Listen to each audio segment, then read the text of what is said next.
네, 안녕하세요. 안녕하세요. 저는 겨울방학 동안 볼런티 인턴을 하게 된 정석철이라고 합니다. 저는 레피드부터 어댑테이션이라는 알고리즘을 볼트텐에다 구현하는 거를 방학 동안 하는데요. 네, 진행해보겠습니다. 저는 이제 모티베이션을 간단히 설명하고, 그다음에 강압특과 PPO 알고리즘에 대해서 아주 간단하게 설명한 다음에 좀 RMA에서 살짝 중요한 개념이 될 수 있는 도메인 랩터마이제이션과 그다음에 RMA 논문에 대한 구체적인 설명, 그리고 그거를 몰티텐에 적용을 어떻게 했는지, 그다음에 결과 분석, 그리고 향후 계획, 이렇게 이 순서대로 작성하였습니다. 우선 RL은 4석부인과 2석부인 모두 요즘 굉장히 많이 이용이 되고 있는데요.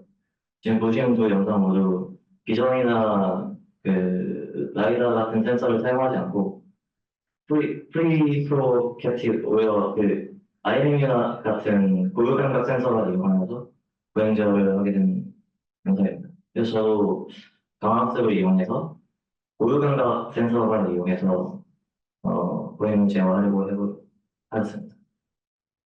강학습에 대해서 아주 간단하게 설명하자면 옵티멀 컨트롤과 비슷하게 저희 J세트라고 보이는 부적 함수를 최대값을 유지하는 걸 목표로 하는 건데 저희 목적 함수가 이제 각 타임스택마다의 리워드를 이렇게 바라보는 그거의 총 타임스택 합의 평균을 목적 함수로 삼아서 그거를 최대화하는 걸 목표로 하는 지역입니다. 네, 그걸 학습의 대상은 위에 보이는 폴리시로 시뮬레이션에서 받아온 옵저베이션 정보를 바탕으로 액션을 도출하는 폴리시를 파라미터화 시켜가지고 그걸 학습하게 되는 것이 강학습입니다. PPO 알고리즘에 대해서 간단히 설명하자면 일단 PPO 알고리즘은 퀄리티 그라디언트가 거기서 이제 가장 많이 사용이 되는 벡터 클릭 방식을 사용을 하는데 딥러닝 구조와 비슷하게 이제 딥러닝의 그라디언트 디스인데 이는 목적 함수 최대화를 넣는 벡터 그라디언트 어센트를 사용해서 이용하게 됩니다. 그래서 여기 보이는 에서와 클릭이 각각 멀티레이어 퍼센트론으로 다 그렇게 파라미터화가 되어 있어서 그걸 학습해서 진행해요. PPO는 이런 학습이 잘 되게 여러 가지 방법을 사용해서 로봇 학습에서 굉장히 많이 사용되고 있습니다. 그리고 지금 제가 부연한 부분은 조금 중요한 이런 도메인 랜더마이제이션을 설명할 건데 그 강학습에서는 싱투리얼 프로그램이라는 게 존재합니다. 이게 시뮬레이션과 현실 사이에 좀 리얼리티 갭이 존재하면서 시뮬레이션에서 학습이 잘 돼서 보행이 잘 돼도 현실에서는 그것이 잘 되지 않을 수도 있습니다. 그래서 그런 원인은 여러 가지가 있는데 첫 번째로는 시뮬레이션에서 사용한 물리 엔진과 현실에서의 물리 법칙이 그렇게 완벽하게 일치하지 않고 또 여러 가지 문제가 존재할 수 있고 또 두 번째, 세 번째 원인으로 로봇 모델의 질량이나 이너샷 그리고 포지션 그다음에 마찰 계수나 아니면 옵저베이션에 사용되는 센서의 노이즈 같은 것들이 방해해서 현실에서 보행이 제대로 이루어지지 않을 수 있습니다. 그래서 도메인 랜더마이제이션을 기법을 사용하는데 이거는 이렇게 오차가 발생할 수 있는 그 것들을 범위를 둬서 그 안에서 랜더마이제이션을 시켜서 이 범위 안에서 로봇들에게 이 범위에 포함되어 있는 모든 값들을 가지고도 보행을 할 수 있게 만들어주는 것입니다. 밑에와 같이 그 옵저베이션에서 일부러 노이즈를 섞이게 해서 더 로봇스하게 제어를 할 수도 있습니다. 네, 제가 그동안 RMA 논문에서 설명을 했는데 이거는 TPO만 사용하는 것이 아니라 이제 보시는 영상과 같이 로봇이 다양하고 거친 환경에 대해서 그 주변 환경을 자기가 받은 IMU 센서 같은 고유감각 정보만 가지고 추론을 해서 그 각각의 거친 환경에 대해서 막 알맞게 보행 패턴을 형성해가지고 제어하는 논문입니다.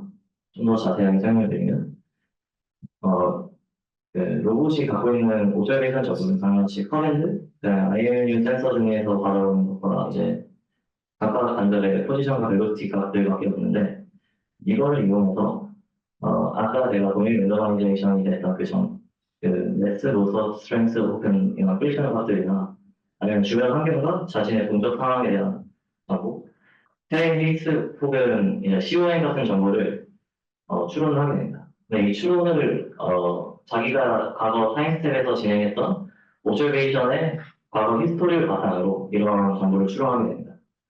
좀 더 자세히 구조를 설명을 드리면 RNA는 두 가지 페이지로 나눠서 학습이 되는데요. 첫 번째 페이지는 제가 그냥 티처라고 명명을 하겠습니다.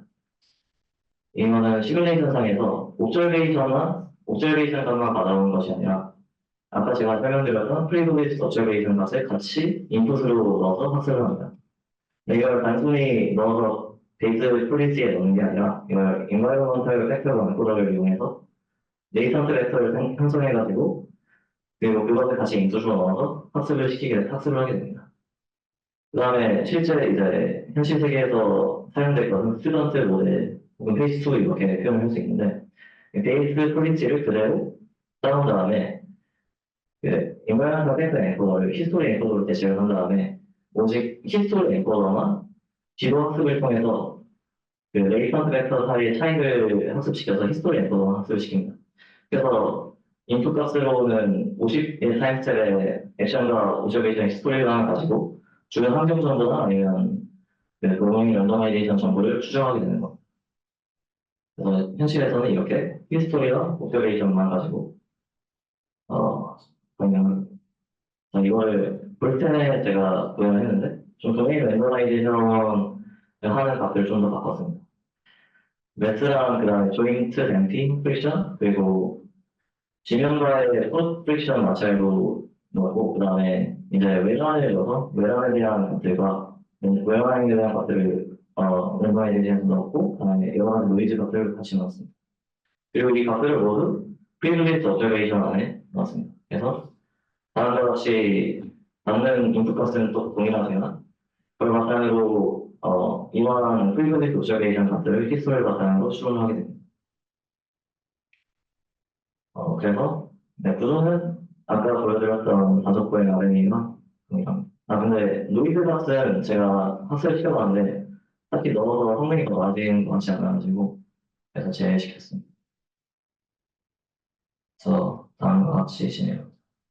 그래서 결과로 이제 그 위로드 값이 아까 강학습에서 최대화하는 걸 목표로 한다고 했었는데 이게 그냥 베이스라인 TPO 같은 경우에는 이제 리오드 값이 티처와 아니면 스튜던트에 비해서 좀 많이 낮게 나오는 걸 볼 수 있습니다. 그 다음에 제가 다른 거 설명 안 드렸는데 제가 여기다 그 로봇에서 중요한 리니어 벨로시티 값이 중요합니다. 왜냐하면 로봇이 일정한 속도로 걷게 하기 위해서는 이 리니어 벨로시티가 얼마 값인지 그 로봇이 알고 있어야 되는데 네, 그걸 측정할 만한 센서가 없기 때문에 결국 이것도 추론의 대상이 됩니다. 그래서 그거를 그래프를 통해서 분석을 해서 봤는데 다른 같이 리니어 벨로시티 리워드라는 게 있는데 그것도 이제 티셔나 스튜던트가 베이스라인 TPO보다 훨씬 더 좋은 성능을 보여줬습니다. 그리고 다양한 거친 환경에 대해서 이게 각각의 성능이 얼마나 차이가 나는지 시뮬레이션을 돌려서 보았습니다. 지금 시뮬레이션 내에서 돌릴 때는 여기는 2.6kg인데 도미네이션 레인지를 마이너스 0.4에서 0.3으로 학습시키고 근데 지금 이 상황에서는 1kg의 추가 매스를 줬습니다. 되게 무거운 매스를 준 상태에서 베이스라인 PPO는 걷기는 하지만 무게 때문에 중간에 베이스 레이트가 점점 낮아졌다 높아졌다 하는 모습을 보입니다. 티처의 경우 그런 거 없이 이 무게에 대해서 적응을 하여서 안정적으로 공인하는 걸 볼 수 있습니다. 스튜던트도 티처만큼은 아니지만 안정적으로 베이스 레이트를 유지하면서 걷는 걸 볼 수 있습니다. 그 다음에 계단을 오르고 내리는 거를 학습 과정에서 이용했었는데요. 근데 그때 그 계단의 템플레이트가 그걸 두 배를 해서 현재 시뮬레이션을 이제 진행시키면 베이스라인 TPO에서는 계단을 굉장히 빠르게 오르면서 굉장히 불안정하게 계단을 오르는 걸 볼 수 있습니다. 하지만 티처의 경우에는 주변 환경에 대한 정보가 있기 때문에 좀 더 안정적으로 이 계단을 걷는 걸 볼 수 있습니다. 스튜던트도 이 히스토리를 바탕으로 주변 환경에 대해서 적응을 하여서 베이스라인 PPO보다 더 안정적으로 걷는 걸 볼 수 있습니다. 그리고 좀더 롱 트레이닝에서 트레이닝 트레이닝을 할 때보다 좀 더 럭테링에 대해서 시뮬레이션을 시켜봤었는데요. 베이스라인 PPO 같은 경우에는 이제 중간에 이렇게 빠지게 되면 잘 걷지 못하고 이렇게 불안정한 모습을 보이지만 시의 경우에는 네, 학습 그 주변 정보를 알고 있기 때문에 좀 더 안정적으로 볼 수 있었습니다. 그리고 이 경우에 대해서는 스튜던트가 베이스라인 PPO보다 크게 엄청나게 많은 성능을 내지는 못하는 걸 보이지만 그래서 조금 더 안정적으로 운영하는 걸 볼 수 있습니다. 전반적으로 봤을 때 티처의 성능은 굉장히 뛰어난데 그에 비해 스튜던트의 성능이 조금 안 좋은 것 같아서 그래서 원인 분석을 해봤는데 지금 RMA 논문에서는 그 히스토리 앵커에서 원지 CNN을 쓰고 있습니다.